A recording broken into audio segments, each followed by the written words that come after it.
Hello guys, நான் உங்கள் anime man. இன்னைக்கான வீடியோவில் ஒரு ஃபில்லர் எபிசோடை தான் பார்க்க போகிறோம். இது கிட்டத்தட்ட ஒரு வாட் இஃப் மாதிரி தான் இருக்க போகுது. அதாவது கோகு ஏஞ்சல் ஆகிட்டா என்ன ஆகுங்கிற மாதிரி இந்த கதை போகும். அதுக்கு முன்னாடி நம்ம சேனலுக்கு சப்ஸ்கிரைப் பண்ணிவிட்டு அப்படியே அந்த லைக் பட்டனை தட்டி விட்டுருங்க.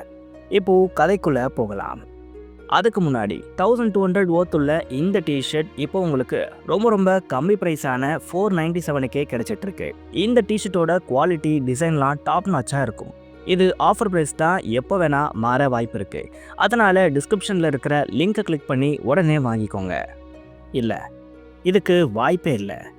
ஏஞ்சல்ஸ் இந்த மாதிரியான ஒரு விஷயத்த பண்ணவே கூடாதுன்னு கிராண்ட் ப்ரீஸ்ட் சொல்கிறாரு. ஆனால் விஸ் கிராண்ட் ப்ரீஸ்ட் கிட்ட கெஞ்சி கேட்குறாரு. ஜெனோ இதுக்கு கண்டிப்பாக ஒத்துக்க மாட்டாருன்னு கிராண்ட் ப்ரீஸ்ட் சொல்கிறாரு. அது கரெக்டு தான், ஆனால் நீங்கள் நினச்சா எதை வேணால் செய்ய முடியும்ப்பான்னு விஸ் கேட்குறாரு. உனக்கு இப்படி ஒரு விஷயத்த நான் பண்ணி கொடுத்தா அடுத்தடுத்து எல்லாரும் இப்படி கேட்பாங்க. அப்புறம் என்னால் ஒன்றும் பண்ண முடியாது. ஆம்னி கிங்ஸும் இதை கேட்டால் டென்ஷன் ஆகிடுவாங்கன்னு கிராண்ட் ப்ரீஸ்ட் சொல்கிறாரு. அதுக்கும் ஒரு ஐடியா இருக்குது. நான் யாருக்கும் தெரியாமல் இந்த வாட்டி போயிட்டு வரேன். இதுதான் லாஸ்ட். அடுத்து இந்த மாதிரியான ஒரு விஷயத்த உங்ககிட்ட மில்லியன் இயர்ஸ்க்கு நான் கேட்க மாட்டேன்னு விஸ் சொல்கிறாரு. இப்போ வரைக்கும் இவங்க எதை பற்றி பேசுகிறாங்கன்னு ஒன்றுமே புரியலைல்ல. அது வேற ஒன்றும் இல்லை. விஸ் ரொம்ப வருஷமாக ஏஞ்சலாக இருந்துட்டார். இதனால் இவர் ரிட்டையர்மெண்ட் மாதிரியான ஒரு விஷயத்த கிராண்ட் ப்ரீஸ்ட் கிட்ட கேட்டிருப்பாரு. பட் அவர் அதுக்கு ஒத்துக்கிட்டு இருந்திருக்க மாட்டார். ஏன்னா விஸ்ஸுக்கு அந்த அளவுக்கு வயசாகிடலை. பீரஸும் இவரும் ஆல்மோஸ்ட் சேம் ஏஜ் தான்.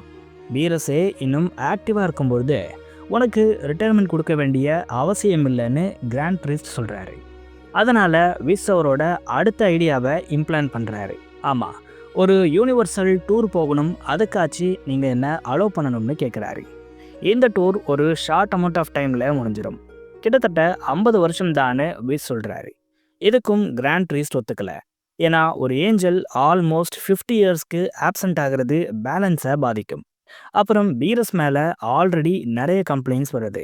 அவன் எப்போவுமே லேசியாக இருக்கிறதா ஆம்னி கிங்ஸ் ஃபீல் பண்ணுறாங்க. எப்போ வேணால் பீரஸோட பொசிஷனை தூக்கி யாருக்கு வேணால் கொடுக்கலாம்ங்கிற சுச்சுவேஷன் தான் இப்போ இருக்குது. குறிப்பாக ரிச்சுவல்ஸே இல்லாமல் ஒருத்தரை காட் ஆஃப் டிஸ்ட்ரக்ஷனாக அவங்களால மாற்ற முடியும். இந்த பயத்தில் தான் பீரஸ் இப்போலாம் தூங்காமல் இருக்கான். அவனோட வேலையவும் ஓரளவுக்கு கரெக்டாக பார்க்குறான். பட் நீ பீரஸ் கூட இல்லாமல் போயிட்டா கண்டிப்பாக அந்த எல்லா ஒர்க்கையும் அவன் சொதப்பி வச்சிருவான். ஆம்னி கிங்ஸ் அவனோட லேசினஸால் அவனோட பொசிஷனை தூக்கி ஃப்ரீஸா மாதிரியான ஆளுக்கு கொடுத்துட்டா அவ்வளோதான். கொஞ்ச நாளாக இந்த ஃப்ரீஸாவும் ஆம்னி கிங்ஸோட குட் புக்கில் இடம் பிடிக்க அவங்களுக்கு பிடிச்ச வேலைகளை எல்லாமே செஞ்சுக்கிட்டு இருக்கான். அதனால் நீ போயிட்டா பீரஸ் செத்துருவான். ஃப்ரீஸா டிஸ்ட்ராயர் கார்டாக மாறிடுவான்னு கிராண்ட் ப்ரீஸ்ட் சொல்கிறாரு. இது எல்லாத்தையும் கேட்ட விஸ் மறுபடியும் இன்னொரு ஐடியாவை கொடுக்குறாரு. நம்ம ஏன் வேற ஒரு ஆளை நான் வர வரைக்கும் ஏஞ்சலா அப்பாயிண்ட் பண்ணக்கூடாதுன்னு விஸ் சொல்கிறாரு. இது நல்ல ஐடியா தான். பட் ஏஞ்சல் ஆகணும்னா அதுக்கு அல்ட்ரா இன்ஸ்டிங்க்டை மாஸ்டர் பண்ண ஒருத்தன் வேணும்னு கிராண்ட் ப்ரீஸ்ட் சொல்கிறாரு. அப்படிப்பட்ட ஒரு ஆள் இருக்கான். அவனை உங்களுக்கும் தெரியும்னு விஸ் சொல்கிறாரு. ஓஹோ, நீ அவனை சொல்றியான்னு கிராண்ட் ப்ரீஸ்ட் கேட்குறாரு. காட்சிகள் மாறுது. கோகு, வெஜிடா, பீரஸ், விஸ், கிராண்ட் ப்ரீஸ்ட்னு எல்லாரும் பேசிட்டு இருக்காங்க. கோகு, உன்னை டிஸ்டர்ப் பண்ணதுக்கு மன்னிச்சிடு. பட் இது ரொம்பவே இம்பார்ட்டண்ட்டான ஒரு மேட்டர்னு கிராண்ட் ப்ரீஸ்ட் சொல்கிறாரு. ஆமாம் கோகு, ரொம்ப முக்கியமான விஷயம் இதுன்னு விஸ்ஸும் சொல்கிறாரு. அப்படி என்ன விஷயம்னு கோகு கேட்குறாரு. விஸ் ஒவ்வொரு மில்லியன் இயர்ஸ்க்கும் ஒரு தடவை லீவ் எடுத்துட்டு ஒரு யூனிவர்சல் டூருக்கு போயிட்டு வருவான். அந்த இயர் இப்போ வந்திருக்கு. வழக்கமாக ஆம்னி கிங்ஸ் இந்த மாதிரியான விஷயத்தில் தலையிட மாட்டாங்க. பட் இப்போ சூழ்நிலை சரியில்லை. விஸ் இங்கேருந்து போயிட்டா அது பீரஸ்க்கு தான் ஆபத்தா முடியும்னு கிராண்ட் ப்ரீஸ்ட் சொல்கிறாரு. எனக்கு புரியலை. இதனால் பீரஸ் ஏன் பாதிக்கப்படணும்னு கோகு கேட்குறாரு. அது உனக்கு சொன்னாலும் புரியாது. ஆனால் எங்களுக்காக நீ ஒரு விஷயத்த பண்ணணும்னு கிராண்ட் ப்ரீஸ்ட் சொல்கிறாரு. என்ன பண்ணணும்னு கோகு கேட்குறாரு. உடனே பீரஸ் குறுக்க பேசுகிறாரு. கிராண்ட் ப்ரீஸ்ட், நீங்கள் இந்த விஷயத்தெல்லாம் ஏன் போயும் ஒரு சேன் கிட்ட சொல்லிட்டு இருக்கீங்கன்னு கேட்குறாரு. ஆனால் கிராண்ட் ப்ரீஸ்ட் அதை கண்டுக்காம கோகு கிட்ட பேசுகிறாரு. கோகு, உன்னை விஸ் ரொம்ப நல்லாவே ட்ரெயின் பண்ணியிருக்கா. நீயும் அல்ட்ரா இன்ஸ்டிங்க்டை நல்லாவே லேர்ன் பண்ணியிருக்கன்னு விஸ் சொன்னா. அப்படியான்னு கேட்குறாரு. இதை கேட்ட கோகு, ஆமா கிராண்ட் பிரீஸ்ட், நான் தொடர்ந்து ட்ரைனிங் எடுத்துட்டு இருக்கேன். பல வருஷங்கள் கடுமையான உழைப்பால இந்த அல்ட்ரா இன்ஸ்டிங்க்ட நான் மாஸ்டர் பண்ணியிருக்கேன்னு சொல்றாரு. நல்லது கோகு. விஸ் வெக்கேஷன் முடியிற வரைக்கும் நீ அவனோட இடத்துல இருந்தா நல்லா இருக்கும்னு கிராண்ட் பிரீஸ்ட் சொல்றாரு. விஸ்ஸோட இடத்துலயா? எனக்கு புரியல. என்ன ஏஞ்சலா இருக்க சொல்றீங்களான்னு கோகு கேட்குறாரு. ஆமா கோகு, நீ ஏஞ்சலா பீரஸ்க்கு சப்போர்ட்டிவா இருக்கணும்னு கிராண்ட் பிரீஸ்ட் சொல்றாரு. இதை கேட்டு பீரஸ் ஷாக் ஆகுறாரு. கோகுவும் இதை அக்செப்ட் பண்ணிக்கிறாரு. இதை கேட்டு விஸ் ரொம்ப சந்தோஷப்படுறாரு. கோகு, எனக்கு ரொம்ப சந்தோஷமா இருக்கு. பல வருஷங்கள் கழிச்சு ஒரு வழியா எனக்கான ஹாலிடே கிடைக்க போகிறத நினைச்சா நிம்மதியா இருக்கு. இதை நீ அக்செப்ட் பண்ணிப்பியாங்கிற டவுட் எனக்கு இருந்துகிட்டே இருந்துச்சு. ஆனா ஒரு வழியா நீ இதுக்கு ஒத்துக்கிட்ட. உனக்கு ரொம்ப நன்றி கோகுன்னு விஸ் சொல்றாரு. உடனே கிராண்ட் பிரீஸ்ட் பேச ஸ்டார்ட் பண்றாரு.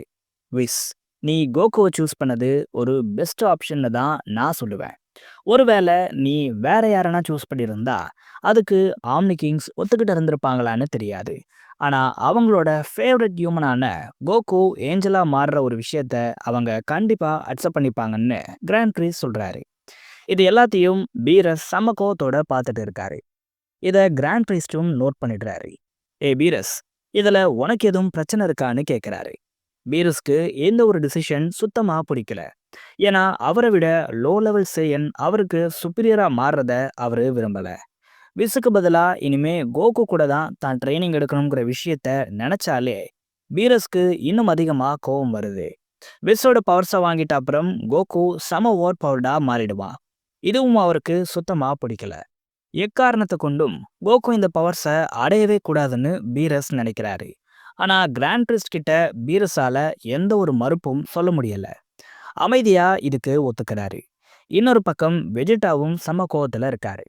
இது மிகப்பெரிய முட்டாள்தனமான முடிவு. இந்த ஐடியாவை இவங்களுக்கு யாரு கொடுத்தா?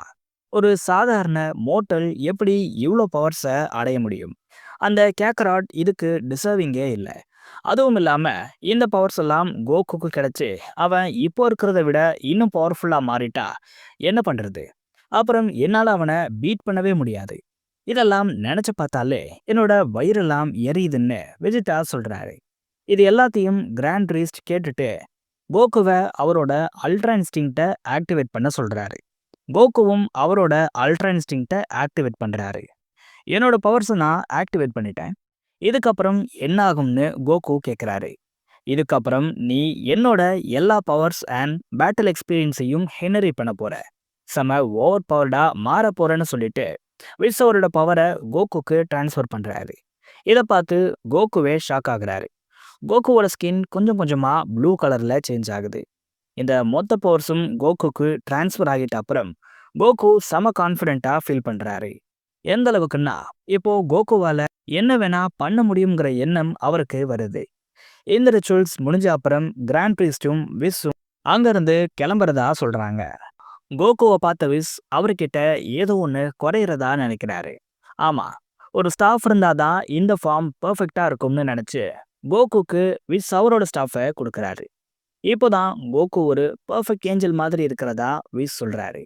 இந்த ஃபார்ம் விஸ்ஸை விட கோகுக்கு சூட் ஆகுறதாவும் விஸ் சொல்றாரு. அப்புறம் எல்லா வேலையும் முடிஞ்சிருச்சுன்னு சொல்லி விஸ்ஸும் கிராண்ட் பிரீஸ்டும் அங்கிருந்து கிளம்புறாங்க. எல்லாரும் போன அப்புறம் பீரஸ் அவரோட மொத்த கோவத்தையும் காட்டுறாரு. லோ கிளாஸ் சேயன், இப்போ நீ பவர்ஃபுல்லா மாறி இருக்கலாம், அது உண்மைதான். அதுக்குன்னு விஸ் இடத்த நீ பிடிக்கலாம்னு பார்க்காத.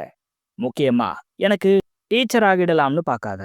ஏன்னா ஏஞ்சல் பவர்ஸ் உன்கிட்ட இருந்தாலும் என்னைக்குமே நான் தான் பவர்ஃபுல்னு பீரஸ் சொல்றாரு. அப்படியா? அப்ப நம்ம ஏன் ஒரு ஸ்பேரிங் பண்ணக்கூடாதுன்னு கோகு கேட்குறாரு. இதை கேட்டு பீரஸ் செம கோவமாகறாரு. எவ்வளோ தைரியம் இருந்தா என்னைய நீ ஸ்பேரிங்க கூப்பிடுவ? உன்னோட அந்த கியூட் பவர்ஸை ஒண்ணுமில்லாம ஆக்கி என்னையோட உன் கதையை முடிக்கிறேன்னு சொல்லிட்டு பீரஸ் கோகுவை அட்டாக் பண்ண வராரு. ஆனா கோகு பீரஸை விட ஸ்பீடா மூவ் ஆகி ஒரு பிளாஸ்டை போடுறாரு. இதை பார்த்து பீரஸே ஷாக் ஆகுறாரு. அடி வாங்கின பீரஸ் திரும்ப வரவே இல்லை. ஆமா, பீரஸ் இறந்துட்டாரு. இதை பார்த்து வெஜிடா ஷாக் ஆகுறாரு. அடே கேக்கரா, என்ன வேலைடா பண்ணிட்ட? இப்போ காட் ஆஃப் டிஸ்ட்ரக்ஷனையே க்ளோஸ் பண்ணிட்டியே, கிராண்ட் பிரீஸ்ட் நம்மள கொல்ல போறான்னு வெஜிடா கத்துறாரு. கத்தாத வெஜிடா, இதை சரி பண்ண என்கிட்ட ஒரு வழி இருக்கு. நீ ஏன் பேசாம காட் ஆஃப் டிஸ்ட்ரக்ஷனா மாறக்கூடாதுன்னு கோகு கேட்குறாரு. இதை கேட்டு வெஜிடா கடுப்பாகிறாரு. கோகுவோட இந்த வார்த்தைகள் யாருக்கு கேட்டுச்சோ இல்லையோ ஜெனோக்கு கேட்டுருச்சு. உடனே அவங்க பீரஸை எரேஸ் பண்ணிட்டு அந்த பவர்ஸை எந்த ரிச்சுவலும் இல்லாம வெஜிடாக்கு கொடுத்துட்றாங்க. வெஜிடாக்கு இதுல விருப்பமானு கூட ஜெனோ கேட்கவே இல்லை. இதை பார்த்து கோகு செம்ம ஹாப்பி ஆகிடுறாரு. படி, நம்ம 2 பேரும் best angel and god of டிஸ்ட்ரக்ஷனாக இருக்க போறோம். அதுவும் லைஃப் டைம் முழுக்க நம்ம ஒன்னாவே இருக்க போறோம்னு கோகு சொல்றாரு. இதை கேட்டு வெஜிடா ஷாக் ஆகுறாரு. இந்த விஷயங்கள்லாம் நடக்கவே கூடாதுன்னு கத்துறாரு. ஏ வெஜிடா, எழுந்துருன்னு ஒரு வாய்ஸ் கேட்குது. வெஜிடா பொறுமையா எழுந்திருக்கிறாரு. ஆமா, இது எல்லாமே வெஜிடா கண்ட ஒரு கனவு தான். கோகுவும் வெஜிடாவும் ஸ்பாரிங் பண்ணி இருக்காங்க. அதுல வெஜிடா கோகு கிட்ட அடி வாங்கிட்டு மயங்கிடுறாரு. அப்போ அவர் கண்ட கனவு தான் இது. கனவுல இருந்து எழுந்த வெஜிடா கோகுவை பார்க்குறாரு. என்ன வெஜிடா, ரொம்ப வேகமாக அடிச்சிட்டனோ? சரி, ஃபீல் பண்ணாத, இனிமே நான் உன்னை பொறுமையாக அடிக்கிறேன்னு சொல்கிறாரு. இதை கேட்டு வெஜிடா செம கடுப்பாகிறாரு.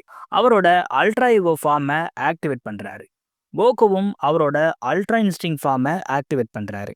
இவங்க 2 பேரும் பயங்கரமான ஒரு கிளாஷை பண்ணுறாங்க. அதோட இந்த எபிசோட் முடியுது.